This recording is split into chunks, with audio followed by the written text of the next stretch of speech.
Thank you for stopping by. I am Jeffrey Weiss, your political activist, keeping you informed of local and world events. Today we discuss the true cost of the high. Have you stopped to consider the cost of that gram of cocaine, ounce of pot, bag of heroin, tablet of ecstasy, snort of meth? I'm not talking about the cost to you, but the cost to the people of Mexico, Colombia, Honduras, El Salvador, Guatemala, Nicaragua. Gangs in those countries are fighting for the right to supply drugs to you.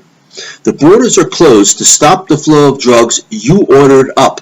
People fleeing the crime, the poverty, and death are trapped and can't escape because of the border restrictions.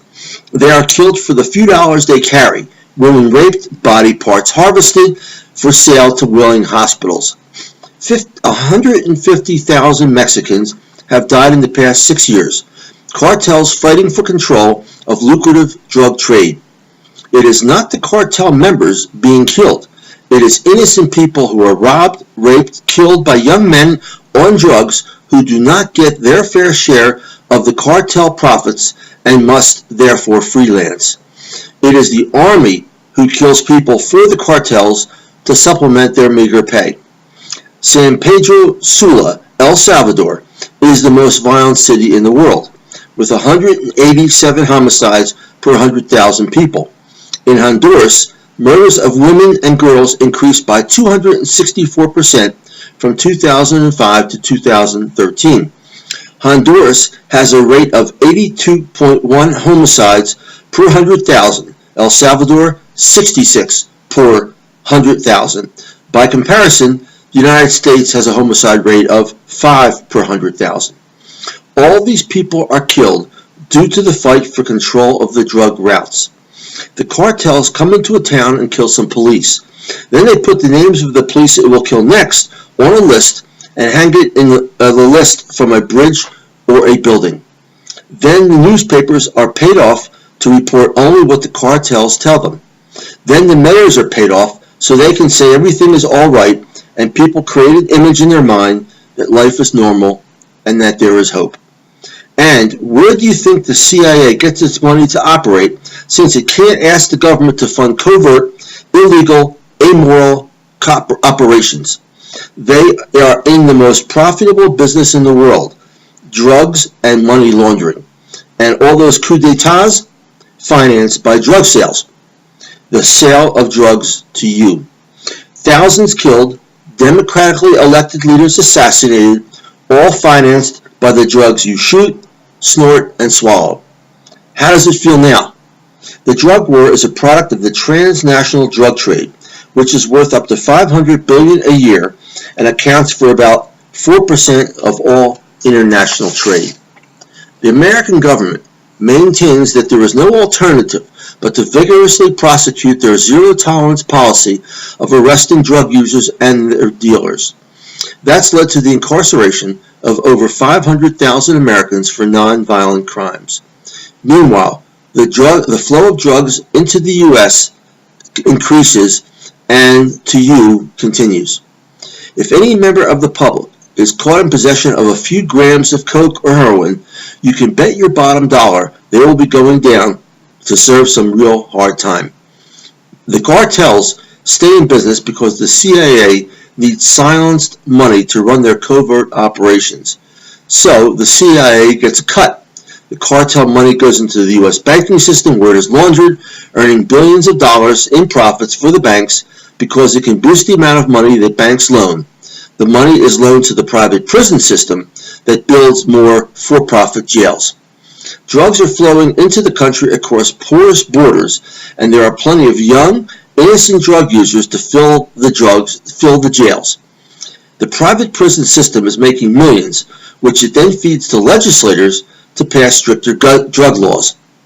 When the state governments were considering decriminalizing certain drug offenses and taking away mandatory sentences, the private prison system had the balls to write a letter to the legislators explaining that such actions would hurt their bottom line and limit their ability to support their re-election campaigns.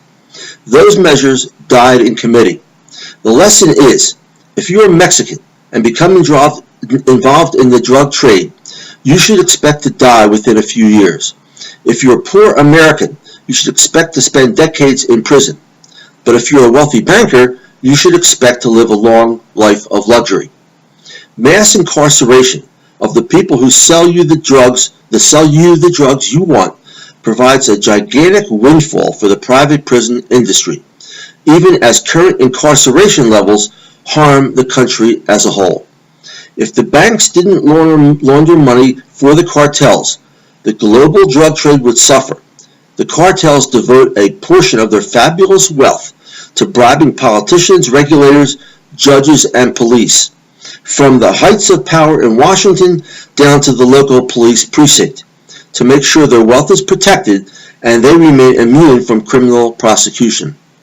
The war on drugs is not a failure at all, but a success.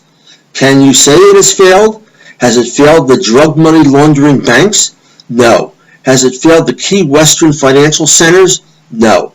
Has it failed the cartels in Colombia or the Mujahideen in Afghanistan, where we can see similar patterns emerging? No. Is it a success in maintaining political corruption? Absolutely. While the nation's unprecedented rate of imprisonment deprives individuals of freedom, wrests loved ones from their families, and drains the resources of government, communities, and taxpayers, the private prison system reaps lucrative rewards. As the public good suffers from mass incarceration, private prison companies obtain more and more government dollars, and private prison executives at the leading companies rake in enormous compensation packages, sometimes in the millions. Your tax money pays for the prisons and for the guards, and the rest goes into the pockets of the private prison system operators. The United States imprisons more people, both per capita and in absolute terms, than any other nation in the world, including Russia, China, and Iran. Over the past 4 decades, imprisonment in the United States has skyrocketed, spurred by criminal laws that impose steep sentences and curtail the opportunity to earn probation and parole.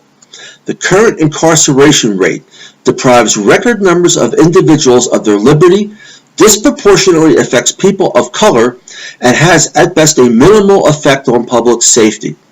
Meanwhile, the crippling cost of imprisoning increasing numbers of Americans saddles government budgets with rising debt and exacerbates the current fiscal crisis confronting states across the country. And it is your insatiable appetite for drugs that fuels the entire process. I hope you enjoy the next high. All you have to do is forget about the deaths and crime and suffering and corruption that result from it. If my articles interest you, please use the link to check out my website and books. Thank you very much.